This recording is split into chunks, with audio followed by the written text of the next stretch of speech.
बिस्मिल्लाहिर्रहमानिर्रहीम। अस्सलामु अलैकुम वरहमतुल्लाहि वबरकातुहू। उम्मीद करती हूँ कि तमाम देखने वाले खैर वाफियत से होंगे, अल्लाह ताला की रहमतों के साए में होंगे।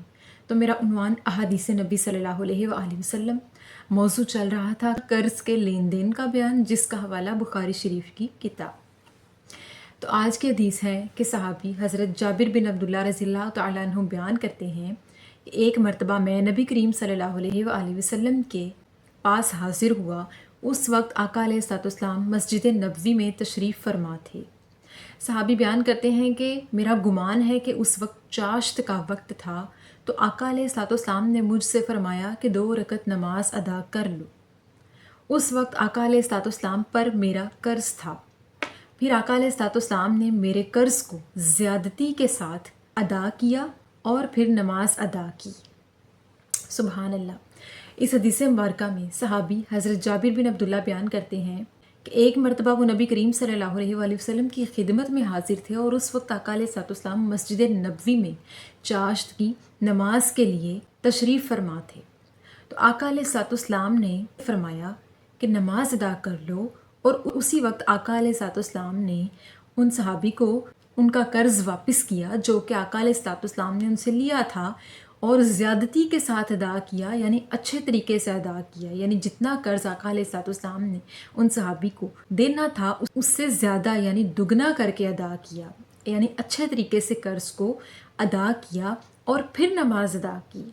इस हदीस पाक में हमें आका अलैहिस्सलाम के इस अमल से ये मालूम होता है कि अगर हम किसी से कर्ज़ लें और उसे अच्छे तरीके से दुगना करके वापस करें तो वो एक एहसान होता है। जैसे कि मैंने पहली हदीस में बयान किया कि जो इंसान आप पे 1 मरतबा नेकी करे, आप उसके साथ 2 मरतबा नेकी करें। अगर कोई शख्स आप पर एहसान करे तो आप भी उसके साथ एहसान का मामला करें और दुगना लौटाएं। तो आका अलैहिस्सलाम ने फरमाया कि कर्ज़ लेना और देना जायज़ है, और जो शख्स कर्ज़ के लेन देन के मामले में नरम दिली के साथ, रहम दिली के साथ, उसको अच्छाई के साथ, उसको एहसान और ज़्यादती के साथ वापस करता है, यानी अपनी तौफीक के मुताबिक अगर वो कर्ज़ को अच्छे तरीके से अदा करता है तो ये उसकी नेकी उसे जन्नत में पहुंचा सकती है। जैसे कि एक पहले शख्स का वाक़या सुनाया, वो कब्र में सिर्फ इस एक नेकी की वजह से बख्शा गया कि वो कर्ज़दारों को मोहलत दिया करता था, गरीबों के कर्ज़ को माफ़ किया करता था, यानी कर्ज़ के मामले में एहसान किया करता था। कर्ज़ के मामले में एहसान करना इस तरह भी होता है जैसे आका अलैहिस्सलाम ने इस हदीस पाक में अमल किया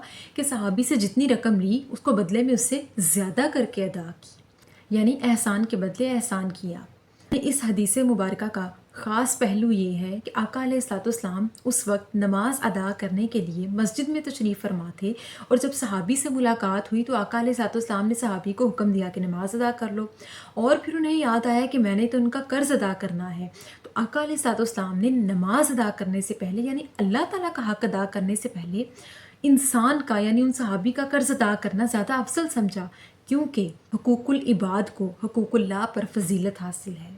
यानी अगर किसी शख्स ने किसी दूसरे का कर्ज़ देना है और वो उस वक्त अल्लाह के भी फ़राइज़ का कर्ज़दार है, तो उसे चाहिए कि पहले अल्लाह के बंदों का हक़ अदा करे और फिर अल्लाह के हक़ को अदा करने के लिए आगे बढ़े। आका अलैहिस्सलाम ने अपने इस रद्द अमल से बेहतरीन मिसाल कायम कर दी और तमाम नौ इंसान के लिए ये सबक साबित किया कि जिस तरह अल्लाह के फ़र्ज़ को अदा ना करने से कोई कर्ज़दार हो जाता है, इसी तरह अगर हमने किसी शख्स से कोई चीज़ ली है और उसे मुकर्ररा वक्त पर वापस नहीं की, तो हमें चाहिए कि हम पहले उस इंसान का हक़ अदा करें, बजाय इसके कि हम अल्लाह ताला के फ़र्ज़ को ही अफजल समझते जाएं और अल्लाह के बंदों का दिल दुखाएं। यानी अल्लाह के बंदों के लेन देन के मामलात में, इस दुनियावी मामलात में वादा खिलाफ़ी करें, नाइंसाफ़ी करें, अपनी बात से फिरें, अपनी ज़ुबान से फिरें। ऐसा करके इबादतें कबूल नहीं होती। हमें चाहिए कि हम अपने कौलो करार में पूरा उतरें, वादा खिलाफ़ी ना करें। अगर हमने किसी के साथ कौलो करार के साथ वक्त मुकर्रर करके, किसी को ज़ुबान दे के किसी से कोई चीज़ उधार ली है, बतौर कर्ज़ कोई चीज़ या रकम ली है, तो हम उसे उसके वक्त के मुताबिक अच्छे तरीके से उसे वापस अदा करें, ताकि अल्लाह भी इस चीज़ से राज़ी हो। अगर हम ऐसा नहीं करेंगे और अपनी ज़ुबान से फिर कर हम नमाज़ों में ही मशगूल रहेंगे, तो ऐसी इबादत रायगां जाती हैं, क्योंकि अल्लाह ताला ने फरमाया कि मेरे हकूक़ का बाद में सवाल होगा, अल्लाह के बंदों का पहले सवाल होगा कि पहले अल्लाह के बंदों के हुकूक़ अदा किए जाएँ। तो अल्लाह ताला से दुआ है कि अल्लाह पाक हमें आका अलैहिस्सलाम की तालीमात और अहकामात की पैरवी करने की तौफ़ीक अता फ़रमाए और हमें कामिल ईमान वाला बनाए। आमीन सुम आमीन। शुक्रिया।